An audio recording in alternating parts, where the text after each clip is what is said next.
Alrighty then, I don't see him at all. That's good, that's good. Oh, that Andrew Poe, that pastor guy. I just get so annoyed with that guy. I tell ya, he wants me to come and do some kind of silly show with some kids, and I'm just like, no, I'd rather be wallowing in my mud. This is not fun. I don't know what I want to do now. I'm here, but I don't want to be. I'm doing what I don't want to do, and I'm just... Well, oh, wait a minute. I think I have an idea. That's right. Wait, he's not here still. Good. I think I will teach him a little lesson, I will. I don't think I'll show up. Yeah, see what that Andrew decides to do then. I think that's going to be teaching him a good little lesson. Alrighty. Oh, wait. I think I hear him coming somewhere. Where is he coming? Oh, he's coming. I better hide and see how he does. Hey, Mac. What? I don't see him anywhere. Where? Hey, Mac. He was supposed to be here, and he was supposed to help me. Now what am I supposed to do? I'm not sure. Well, I'm supposed to have... Oh, hey, kids. So sorry again. At least I'm here today, and I'm on time. But I had hoped to have a friend with me today, and we were supposed to do this together. But I don't see him, so I'm going to just have to wing this on my own, and hopefully you and I can make this work. So, welcome. My name is Andrew Poe, and I'm the Children's Ministry Pastor here at Covenant, and I want to welcome you back. If you've been watching, you hopefully have been seeing all the many things we are learning using a psalm. And what is a psalm again? A psalm is a song that we find in the Old Testament, and they're mostly written by a guy named David. So in our psalm that we're looking at, it is Psalm 100, and that's easy to remember. So we have the psalm that we've been looking at for a couple weeks, this first part. Now today we're going to go on to the second part. But we're going to review this part, and I'll do some motions again. If you've been with me, you know that I love doing motions, and this verse calls for so many good motions. So, if you haven't already, I want you to stand up, and I want you to join me by moving around, because that's always a good thing to do. If you've been sitting all day, it's good to get a little blood flowing. So, here we go. We're going to go. Shout for joy to the Lord, all the earth. Worship the Lord with gladness. Come before him with joyful songs. Know that the Lord is God. It is he who made us, and we are his. We are his people, the sheep of his pasture. Remember that part? Sheep of his pasture. So we're going to do that one more time, and then I'm going to go to the next part, and we'll learn just the first verse of that part. So here we go. Everybody up, and here we go. Shout for joy to the Lord, all the earth. Worship the Lord with gladness. Come before him with joyful songs. Know that the Lord is God. It is he who made us, and we are his. We are his people, the sheep of his pasture. All right, so now we're going to be looking at a different topic. So we've been looking at joy that first week. We talked about how God cares for us like sheep in his pasture. And now this week we're going to be talking about Thanksgiving. No, I don't mean that you're going to break out the turkey and have Thanksgiving feast. We're talking about Thanksgiving in just the idea of giving thanks to God for all the many blessings that he has given to us. So we're just going to look at this top part here, this verse here, where it goes, enter. So you're going to put your hands up like this, and we're going to open the doors, basically. So it's enter his gates with thanksgiving. And I just like to make a kind of near your heart, because that's what we're going to talk about, how being thankful will change your heart. So we're going to say, enter his gates with thanksgiving and his courts with praise. Give thanks to him and praise his name. You like that ending part? Just praise his name. So here we go again. We're going to say, enter his gates with thanksgiving and his courts with praise. Give thanks to him and praise his name. So, what is Thanksgiving? Well, things that we think about in terms of how we often respond to life is we grumble, we complain, we think of what we don't have, and really in times where we are right now, where we're home a lot and maybe we're not seeing our friends and we're feeling a little cooped up, that can cause a lot more of that grumbling and complaining and even a little bit of fear. And what do we need to do to combat that? Well, the best thing to do is actually think about all the things we do have and be thankful. An attitude of gratitude. Say that with me. Attitude of gratitude. And so when we have an attitude of gratitude, we're thinking about how the Lord has given so much to us. If you had seen a little while ago for our Good Friday service, I created a little booklet. And in that booklet, we talked about prayer and how we have adoration, confession, thanksgiving, and supplication. A-C-T-S. And in those letters and those A-C-T-S, it just helps you formulate a prayer. Thinking about the fact that often we come to God with just this sense of give me, give me, give me, give me. When really, if we start out with A, adoration, that's the praising. His courts with praise. Then we come to him with confession. We're saying, Lord, I am so sorry. I have sinned, and here are the ways I have sinned. Please forgive me. But then the T is the thanksgiving. And in that packet, there was a page with a whole bunch of little gifts on it. And it told you to write down in each of those gifts the things that are gifts from God that you are thankful for. What are some of those things? Well, of course, we are thankful for things like our family, for food, for provision, for shelter, for all the many things that he has given to us, those gifts that he has given to us. But the greatest gift, the biggest gift of all, is Jesus Christ.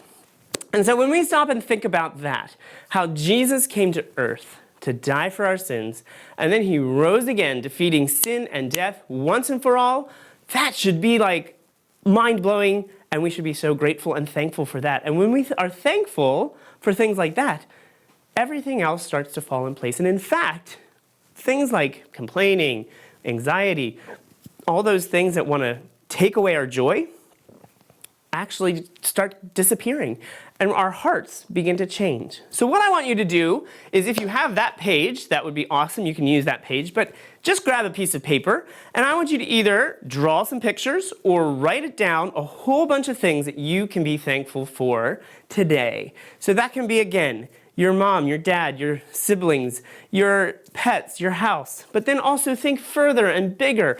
Thank him for all the many things that he gives us, like our friends and our spiritual life that he renews and he changes us from the inside out. Think about Jesus and all the many things that he has done for you. So, we're going to sing a song now about this. And I love this song. It's an old song, and I don't have necessarily any music to go with it, but I think you will like it too. So again, if you haven't, just stand up again, and we're going to sing it. It's called, I will enter his gates with thanksgiving in my heart. I will enter his courts with praise. I will say this is the day that the Lord has made. I will rejoice, for he has made me glad. So how's it go? Here is how it goes. I will enter his gates with thanksgiving in my heart. I will enter his courts with praise. I will say this is the day that the Lord has made. I will rejoice, for he has made me glad. He has made me glad. He has made me glad. I will rejoice, for he has made me glad. He has made me glad, he has made me glad. I will rejoice, for he has made me glad. That was awesome. Good job. And so I just want to close with, again, looking at this whole verse. And then next week we will finish up with the last part.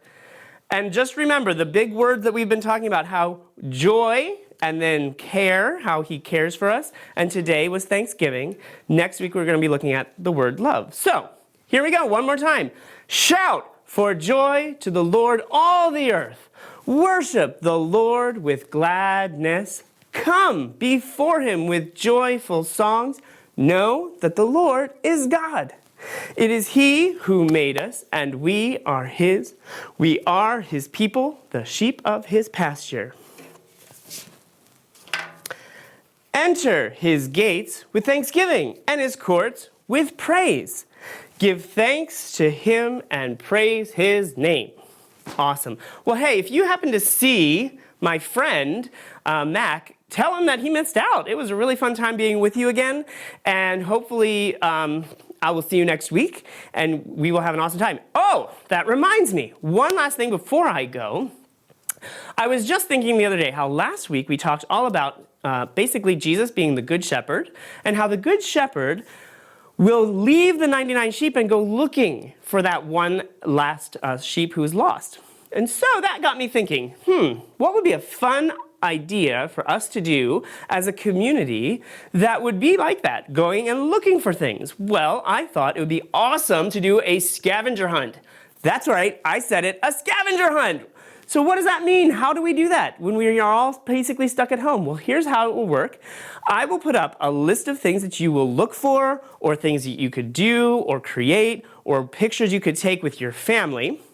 There will be a whole long list of that, and then I will put some of the rules and how we're going to do this. So basically, all you need is your family, a cell phone to take pictures, and then a computer to basically send us all of those pictures. And I will put all of that into an email, and or you can look at it probably on our website. All that information will be ready for you Thursday, tomorrow, at about noon. So we're going to go from Thursday to Friday, give you about 24 hours to look for all these things. So I hope that is an awesome thing for you to do, and I can't wait for you to experience that. So I think that's all I have for today, and I will hopefully catch you later. And again, if you see little Mac the pig, tell him, that I really missed him today. All right, I gotta go.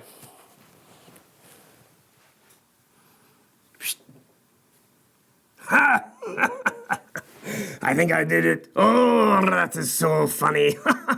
That funny Andrew. He thought I could get me to do some silly kind of, I don't know what. But I got him. I was able to get him by just ignoring him and doing whatever I want. That's right. It's all about me, you know. And I'm just so glad that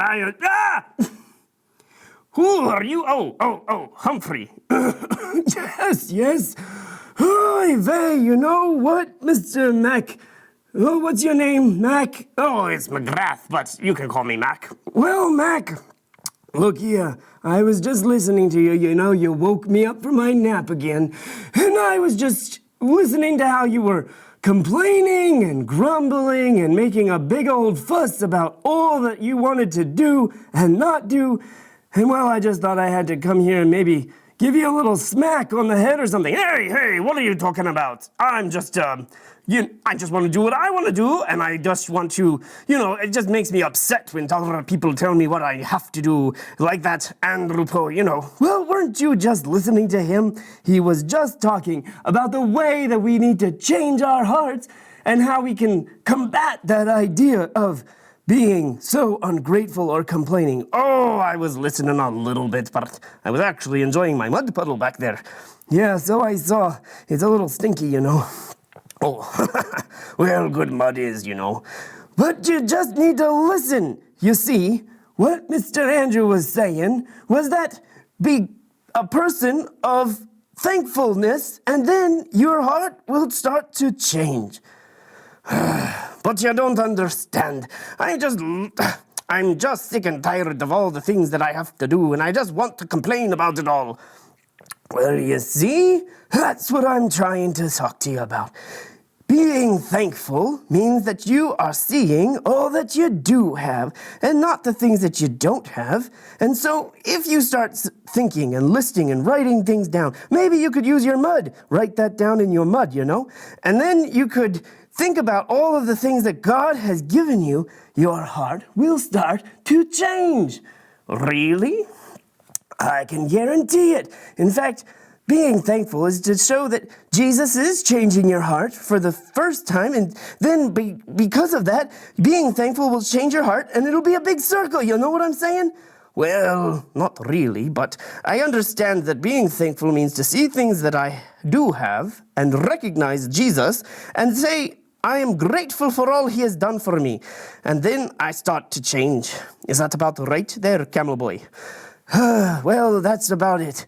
Oy vey, the things I try to teach these young whippersnappers, you know what I'm saying?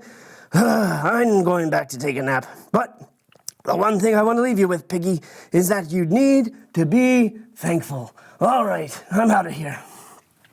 Oh, Alrighty then.